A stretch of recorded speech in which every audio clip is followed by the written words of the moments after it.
Dia nu ñu koy defee saa su heure bi jotee xam ngeen ko moom mooy soir d'info gannaaw nag bu ñu ndokkalee la communauté chrétienne tey le Pentecôte di leen souhaiter une très bonne fête dañ leen nuyu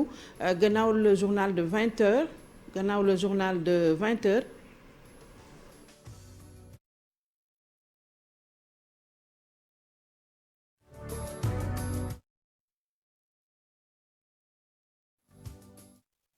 Vision Futurs Médias nu koy defee saa su heure bi jotee xam ngeen ko moom mooy soir d'info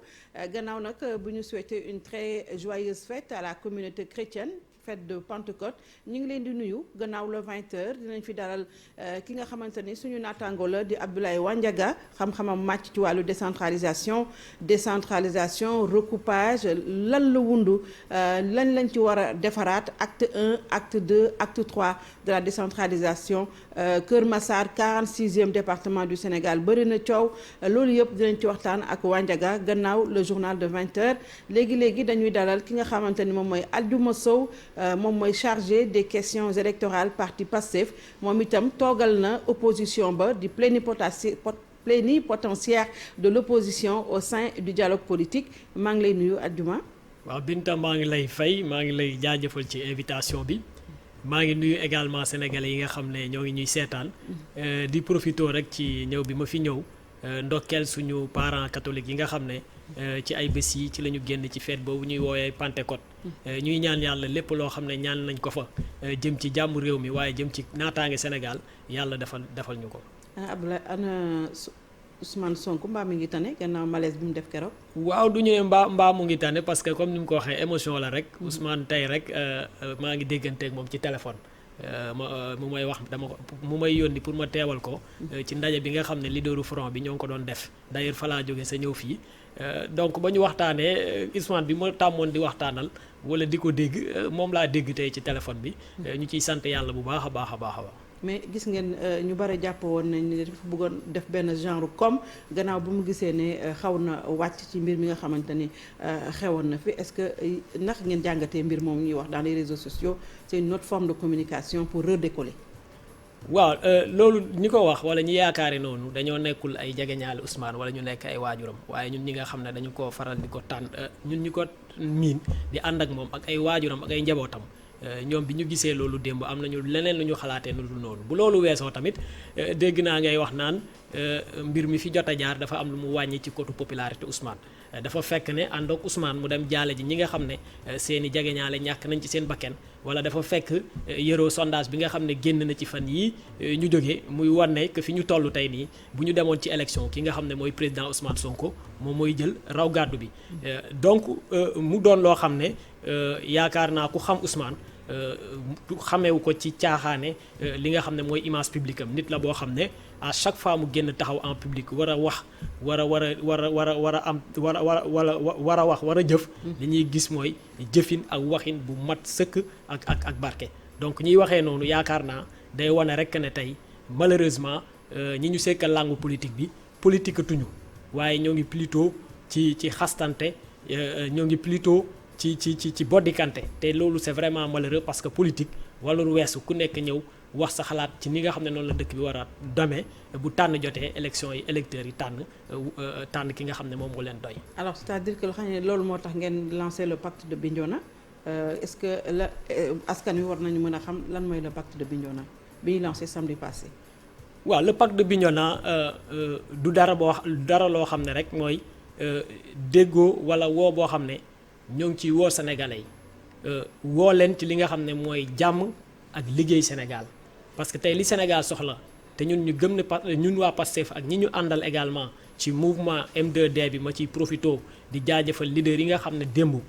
ànd nañoo ki nga xam ne mooy président Ousmane Sonko dem ñaanal waaye nemmeeku ñi nga xam ne ñoo ci lorle seen ay mbokk du lenn loo xam ne du weesuwul woo sénégalais yi pour que ñu ànd doon benn. parce que doole yi suñu réew depuis indépendance ak léegi mooy déggoo bi nga xam ne déggoo nañ ko mooy ñàkk wute maanaam mooy bañ a xàjjaloo lal ko ci waaso wala ci diine ak yu demee noonu waaye également liggéey Sénégal parce que jàpp nañ aussi ne bokk na ci li taxoon keroog ndaw ñi génn mooy jafe-jafe yi tar yi nga xam ne ndaw ñaa ngi koy dund waaye également ñàkk ànd gi ndaw ñi ñàkk ànd ci ni nga xam ne noonu lay yoon di doxee ci Sénégal donc bu ñu ko doon résumer bu ñu ko doon tënk rek dañuy wax ne pacte de Bignona du dara lu dul l'appel à la paix à l'unité et au travail. dañ daan faral di wax ne sa leader moom bëggul jàmm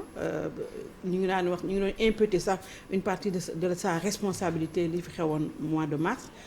depuis un certain temps dañu gis mu changer un peu sa stratégie de communication lan moo xew ci diggante bi. waaw bu gën a dal Ousmane bu gën a dal la ñu gis. waaw man gëmuma ne Ousmane dafa changer stratégie parce que il faut nga sori Ousmane Sonko. pour nga jàppee ko nit koo xam ne nitu ay la Ousmane yàlla dafa def mu bokk ak sénégalais yépp moom loolu moo ngi koy fësal ci téere bi nga xam ne bind na ko ñu koy woowe solution pour un Sénégal nouveau waaye également bi mbir mi xewee gis nañu fu nekk muy Bawol di Kajoor di Fuuta gi nga xam ne fa laa bokk muy Casamance gi nga xam ne fa la ay waajuram bu góor soxkee ko ñu gis ne Ousmane Sonko dafa bokk ak Sénégal yépp donc ku mel noonu yaakaar naa bu fekkee am na koo xam ne tey ay arrangé wu ko yaakaar naa Ousmane Sonko la bu loolu weesoo tamit li fi jaar na fi ñun ñëpp ñu koy naqarlu te ñuy ñaan yàlla également mu bañati fee am loolu nag li muy tekki mooy ku nekk ci acteurs yi rawatina ki nga xam ne moom la ñu dënk suñu kaaraange dënk ko li nga xam ne mooy jàmm réew muy nguur mi il faut que mu jël ci ay responsabilités ñun nag li nga xam ne moom la ñu kilifa yi digal loolu dinañ ci wëy parce que kilifa yi bi ñu woowee aussi li ñu wax mooy lépp loo leen di def wala ngeen koy dox na ànd ak dal na ànd ak jàmm. Ousmane Sonko nag tey wane na ko barki dem bi mu demee seeti ki nga xam ne mooy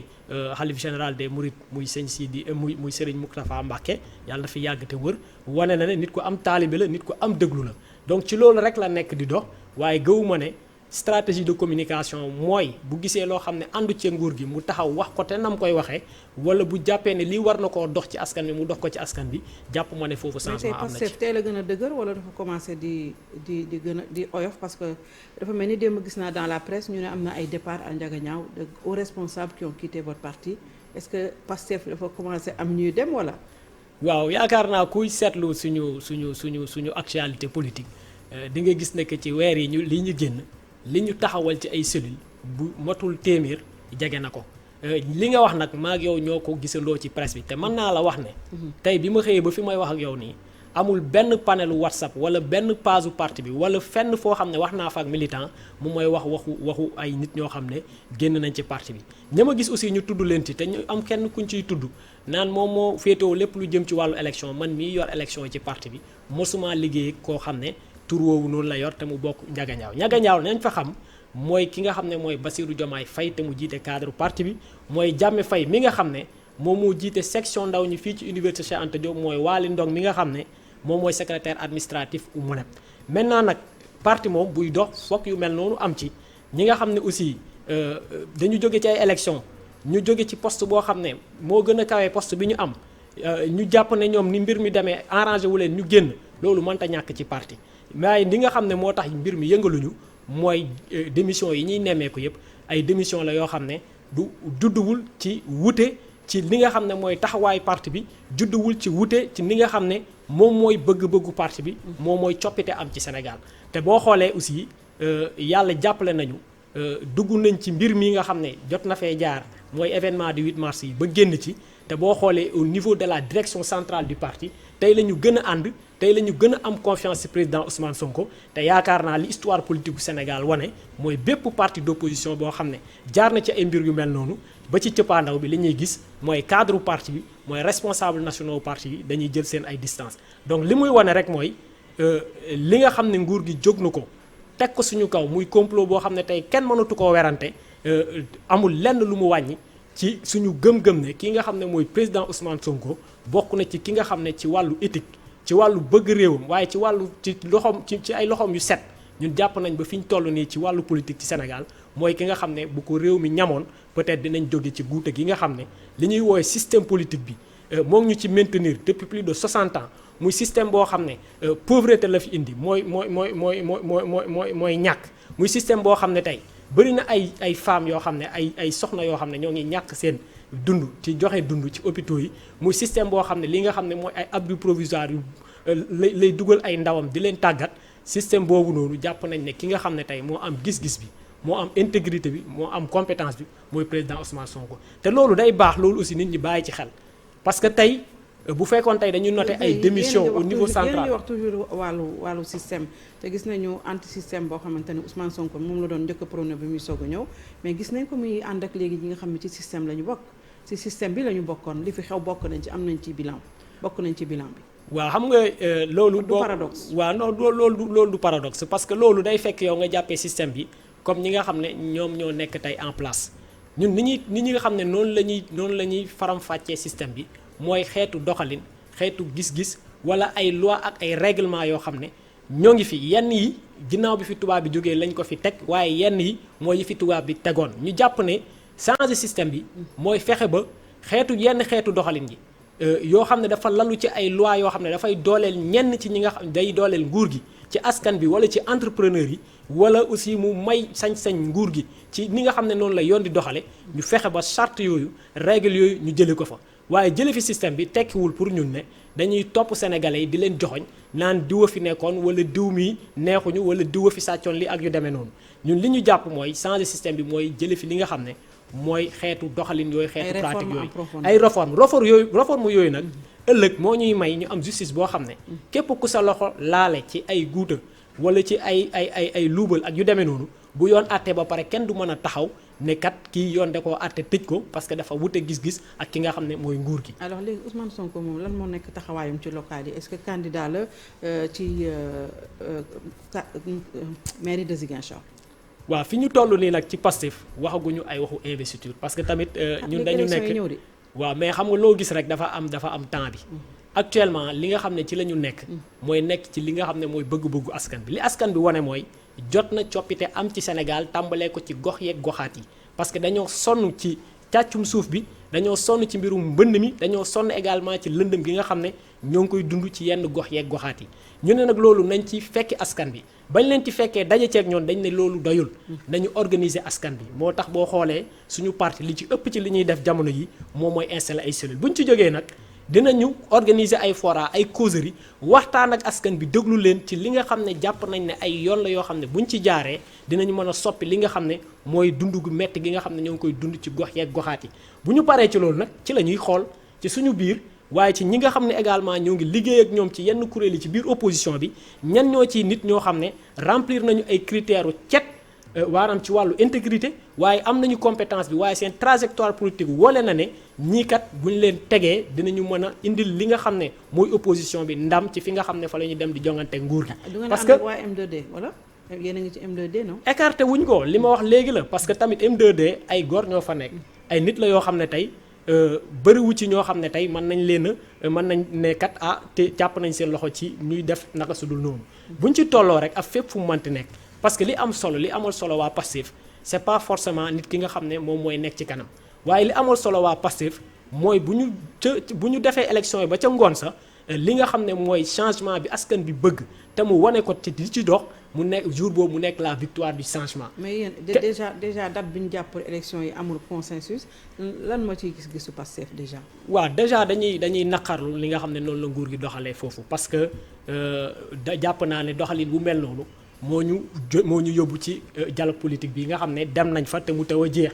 parce que li ñu nemmeeku ci système politique électoral bu Sénégal mooy depuis président Macky Sall jël initiative dugg ci biir mooy 2016 li ñu nemmeeku mooy bépp ndogal boo xam ne jot na ko faa jël du ndogal boo xam ne da koo jël ginnaaw ba mu ci diisoog opposition ba ñu d'accord ci ñun ñëpp ñoo ngi fàttali ko keroog ba muy voté loi parrainage bi keroog Dakar mën naa wax ni lépp la ñu quadrillé lañ fa jàpp ci ay nit ay opposants tëj leen lim bi weesu na téeméer. donc ñu gis ne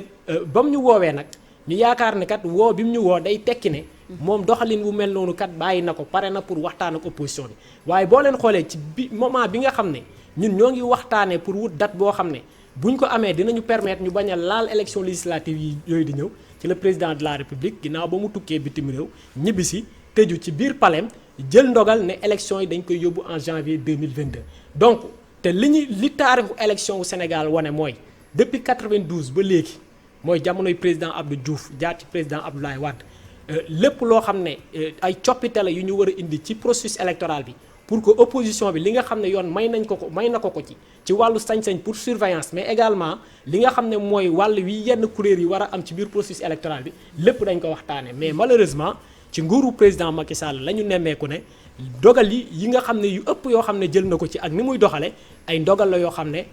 bu koy dogal du ci waxtaan ak opposition bi loolu nag li mu jur mooy tey génn nañ ci ay élection yoo xam ne carte électorale bi ko lal carte électorale la boo xam ne bañ koy def kenn consulté wul opposition bi fichier électoral bi ko lal li audit bi wane mooy fichier électoral boobu kat du fichier biométrique parce que luy tolloog 200 junniy nit ñoo ngi ci biir fichier électoral bi te dañu am problème empreinte biométrique ci biir 2 junni yooyu ñoo ngi wane que ne 20 junni ci ñoom mooy 20 000 ñooñu am nañu carte d'électeur te mosuñu teew fi nga xam ne foofu la ñuy bindu wane na ne aussi que ay nit dugg nañ ci biir fichier électoral bi ak ay certificat de résidence yoo xam ne sàlloowuñu ak li nga xam ne mooy article L36 bi nga xam ne moom mooy teg condition yi nga xam ne nit bu ko remplir ci la war a bindu ci ab commune waaye li audit boobu wane également mooy élection yi ñu jógee fépp foo xam ne nguur gi jàpp na ne fii opposition bi mën na ko faa gagné ay dëkk yu mel ne Thiès ay dëkk yu mel ne Dakar ay dëkk yu mel ne Diourbel ay dëkk yu mel ne Ziguinchor fexe na ba salfaañe vote bi foofu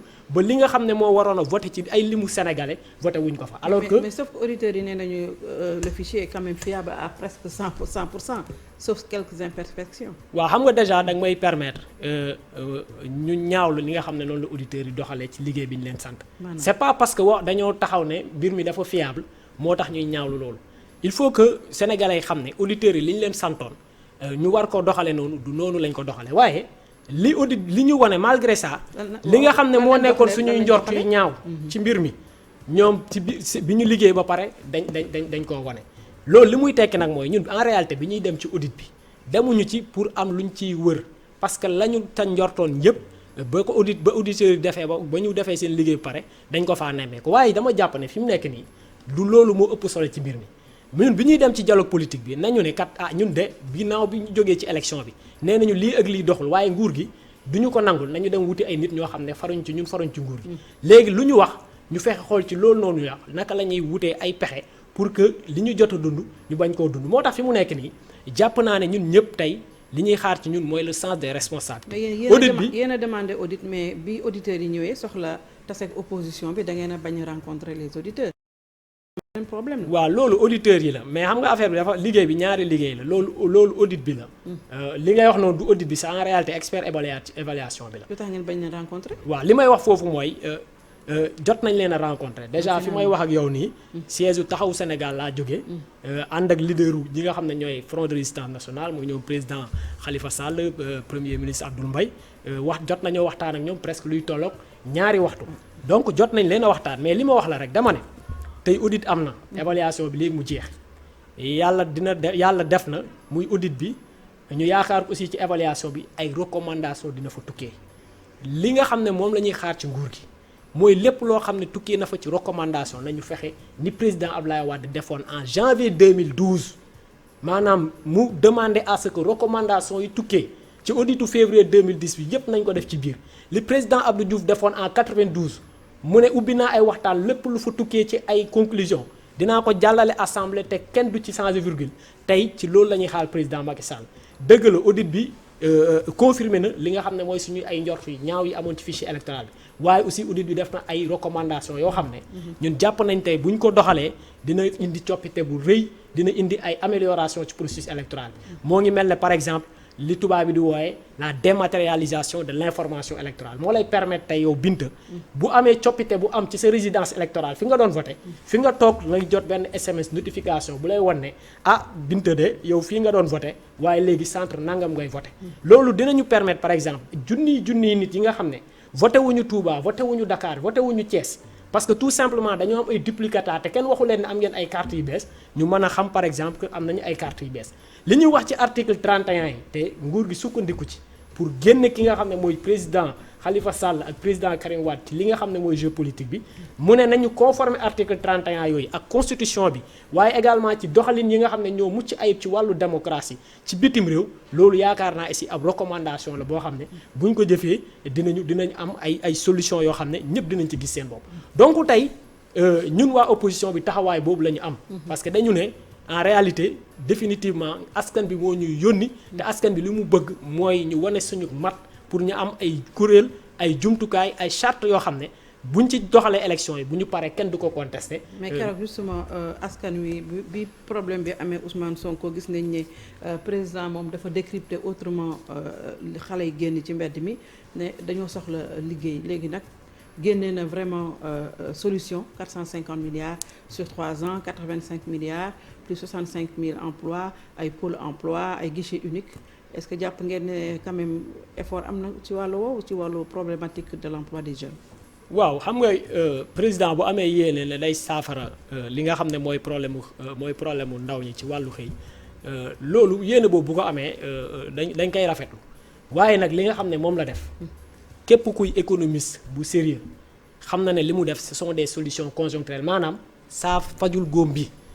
parce que en réalité Sénégal depuis presque année 90 yi ci la opté pour une économie de marché boo opté pour une économie de marché nag état da nga koy tënk ci fonction de régulation état du moom mooy joxe xëy li ñuy xaar ci état moom mu créer ay conditions favorables yoo xam ne yow boo ubbee sa entreprise dina la jàppale ba sa entreprise dox ba nga yokk sa personnel. beneen bi également mooy li économie wane mooy industrie mooy secteur secondaire moom mooy yokk mbirum xëy ci wàllu réew mi secteur secondaire nag dafa tënku ci wàllu monnaie loolu mooy poser problème mu monnaie CFA bi nga xam ne niñ ko aligné ci euro bi ak dëgëraay bi mu dëgër mënu la supporter ab industrie boo xam ne war na màggaay bu koy permettre muy exporter waaye aussi dafay indi beneen questionnement mooy jot na aussi ñu repositionner suñu réew ñu wax ñun lan mooy suñu marché est-ce que suñu marché mooy 16 millions de sénégalais yi wala est-ce que suñu marché mooy CEDEAO bi nga xam ne lim bi ci ay consommateurs weesu na li nga xam ne mooy ñaar téeméeri millions. donc loolu noonu yaakaar naa président de la république moo ñu ko gën a xam moo tax ma jàpp ne moom li nga xam ne moom la def moom ci boppam xam na ne mbir mi taf yëngal dëgg la te contrat yi nga xam ne ñoo ngi ko fay xaatimal ndaw ñi jubluwuñ ci dara lu dul tënk leen fii ak 2024 pour ñu bañ a pour ñu wekk seen yaakaar ci nguuru président Macky Sall. donc solution électoraliste la mais du solution boo xam ne solution la buy régler mbirum xëy ndaw ñi ci dans le long terme te loolu yaakaar naa moom yàlla may na ko expérience su état boo xam ne ànd na ak ay nit ñoo xam ne seen xam-xam màcc na jëm ci loolu moo ñu ko gën a xam loolu li muy wane rek mooy manque de sérieux aussi bi nga xam ne nguur gi am na ko te xam nga tamit manoo moment bi nga xam ne yaa ngi am problème mu alal ngay dem di jël alal réew mi di ko def ci li nga xam ne gis nañ ko tey muy avion bi nga xam ne moom moo lëmbee déjà jóge na France dafa demoon plaider ji pour l'annulation de la dette africaine ñëw nañu avec des promesses loolu seen jàngat déjà ci quelques minutes ak yaa ngi évoqué aussi avion bi nga xam ne ñu ne jënd nañ ko mais avion bi fi nekkoon tamit dafa màgget il faut sécuriser quand même le président de la République non. waaw mais xam nga mbirum avion boobu déjà par rapport ak li mu demoon defi France tey africain yëpp xam nañ ne solution wu Afrique du jóge Europe du jóge Amérique mais ci Afrique lay jógee yàlla may nañu koom-koom bi may nañu doole bi pour lépp lu ñu bëggal suñu bopp ñu defal ko suñu bopp. Europe ñoom ñoo ngi seen i droit lañ nekk waaye li histoire wane mooy bu fekkoon ci ñoom la ñuy waroon yaakaar suñu développement kon weesu nañ fi ñu jógee nii. bu loolu weesoo ni mu doxalee ci avion bi ñun ñoo ngi koy naqarlu parce que bi ci jiitu mooy dañu cee demee ak lu xóor parce que nanguwuñoo wax sénégalais yi mbir mi ñaata lay jar. tey bu ñu jotee information bi suñuy cadre ba ñu defee seen ay recherche dem ci site Airbus bi nga xam ne moom mooy produire A320 neo boobu noonu dañu gis ne lu mu néew boo amul juróom fukki milliards ak juróom-ñett mënoo jot ci avion boobu. may wax naan président Macky Sall moom lan moo ko wutaleeg premier ministre Canada bi nga xam ne avion bi nga xam ne moom lay jëfandikoo. avion boobu am na fanweeri at ak benn te avion bi nga xam ne dafa jëm ci soppi ko avion boobu amul fukki at ak juróom donc loolu aussi li muy wane rek mooy le problème manque de priorité maanaam amuñu le sens des priorités parce que mbirum avion bi jàpp naa bu weesoo mbirum terre bi ak problème bi amoon ak Big Togo jàpp naa dina bokk ci scandale yi gën a rëy ci réew mi te bu ñu nekkoon ci ab réew mu sérieux ñu am assemblée nationale boo xam ne mu ngi jouer ses fonctions de contre-pouvoir ni mu ko war a jouer nii da doon fekk taxawal nañ ab commission d'enquête parlementaire boo xam ne la fay dippee ci ay informations dinañ ko jébbal procureur mais malheureusement bokk na ci ay jafe-jafe yu ñu am tey mooy le président de la République a mis à coupe réglée les institutions de la République maintenant au-delà de ça day wane rek conception bi nga xam ne moom la ñi fi nekk am ci nguur gi maanaam ñoom conception bi ñu am mooy nguur gi daal ab boolu midi la bu ñu ko yekkee ku nekk ñëw la nga ca mën a am nga am ko ci boo paree nga nekk ci say mbiru bopp mu nekk loo xam ne nag c'est regrettable mu nekk une des plus grandes menaces à la paix civile parce que bokk na ci li génne ndaw ñi keroog mooy une fourniture du service public inéquitable mooy ku ma am ndey bi ak ku ma amul ndey bi nga xam ne moom moo nekk ci réew mi moment yi nga xam ne ab ndaw mi am problème bu 1000 francs jamono yooyu ñoo ngi dégg ñuy naan doomu kilifa yi kat ñoo ngi fayal seeni xarit ay nuit entière ci ay hôtel yoo xam ne dem nañ luyee ko ci seeni tur. très bien maa ngi lay gërëm Adjuma Sow. maa lay gërëm Binta di la jaajëfal bu baax a baax di rafetlu sa liggéey bu baax a baax. yaa yor question électorale ci parti Pastef yaa toogal itam bokk nga ci ñuy toogal opposition bi ci dialogue politique gërëm la sant la dem publicité dellu si waat ci plateau bi.